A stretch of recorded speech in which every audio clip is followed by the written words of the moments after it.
In Japan, over 140,000 people are rushed to the hospital each year in a state of cardiac arrest. Only about 30% of them have their heartbeat restarted.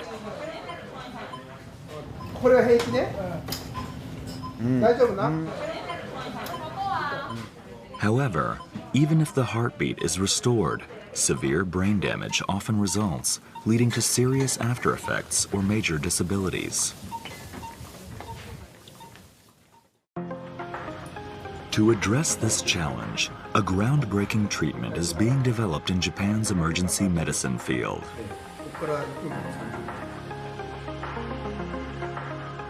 The key is hydrogen, the smallest and lightest element on Earth. Hydrogen atoms can be found in water.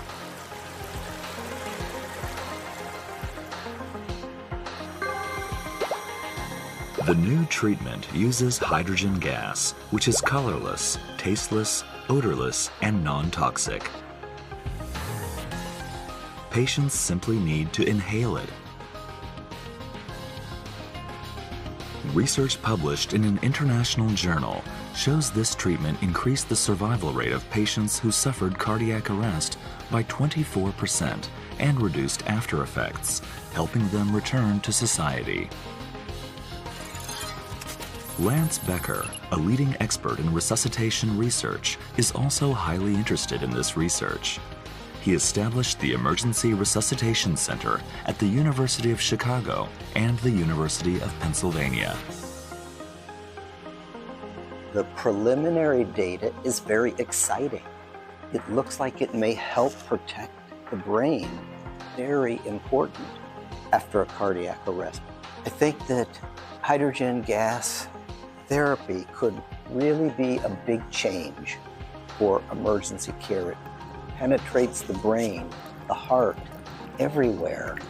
And so this may really be one of the first drugs that can get into the brain very rapidly.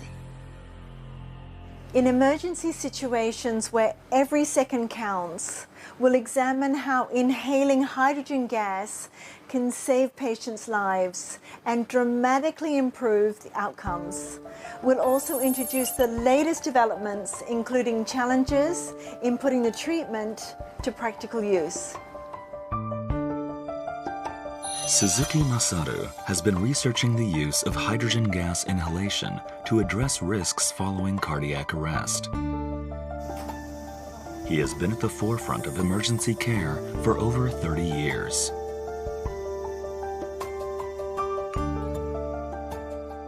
Heart の鼓動を回復させるっていうところまではある程度進歩したんです。もちろんね、それは心拍が再開しなかったならば、それはイコール死なので、再開しないと話が始まらないんですけれども、再開した後にその後のダメージをいかに防ぐかっていうことが課題になる。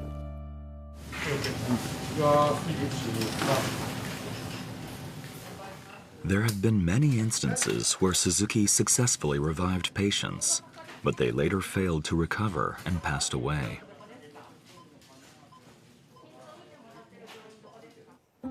When the heart stops, so does blood flow.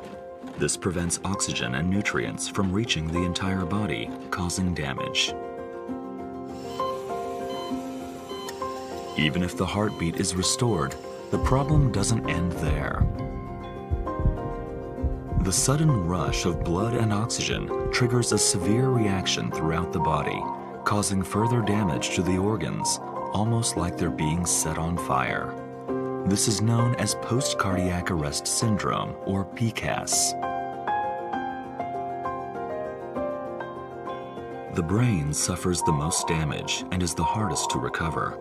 The greater the damage, the worse the after effects.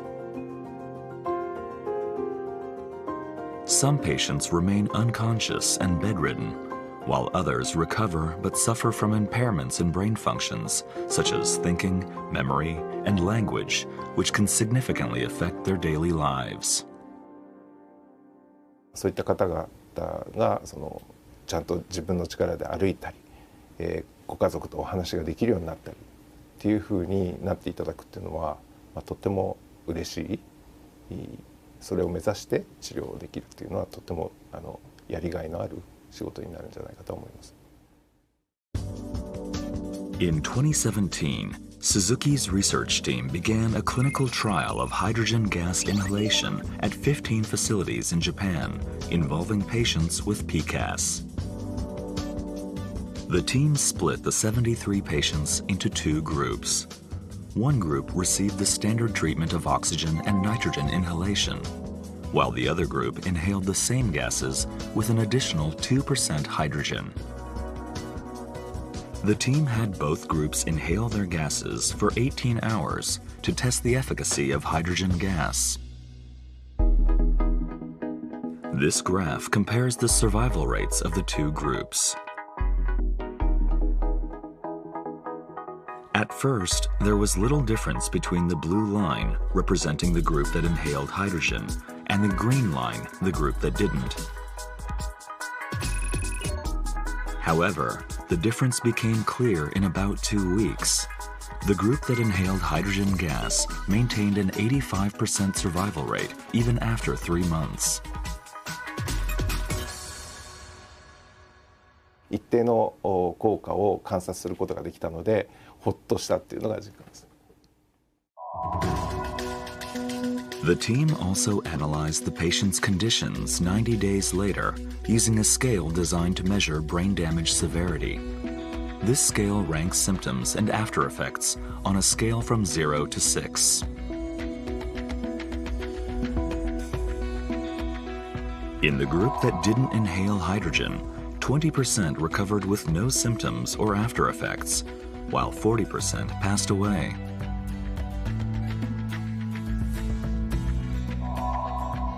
In contrast, nearly half of the patients in the group that inhaled hydrogen had no symptoms or after effects.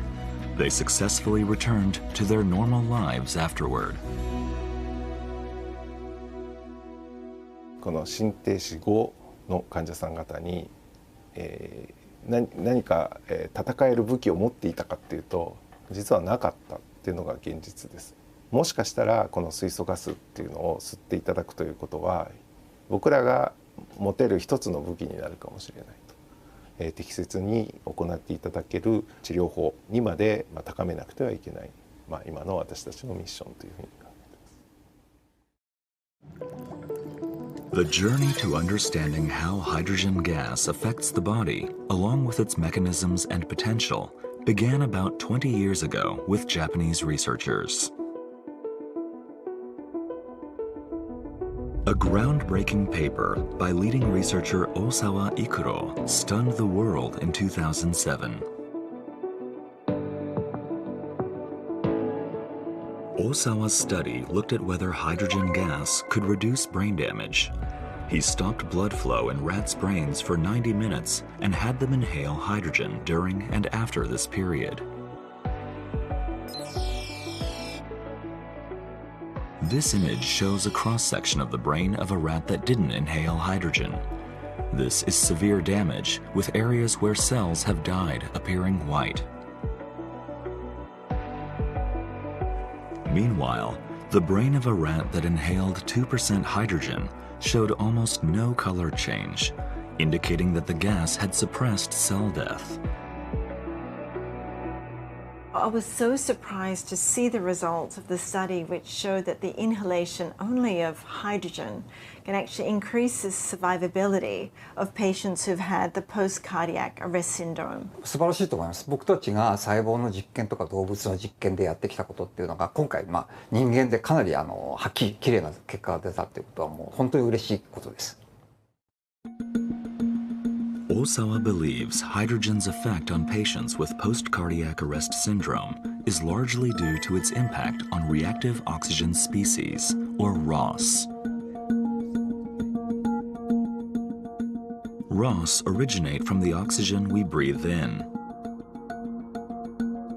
They are byproducts formed when mitochondria in cells use oxygen to produce energy.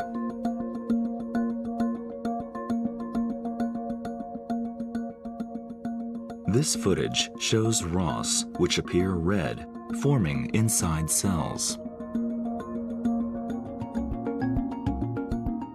Reactive oxygen species are always present in our bodies, but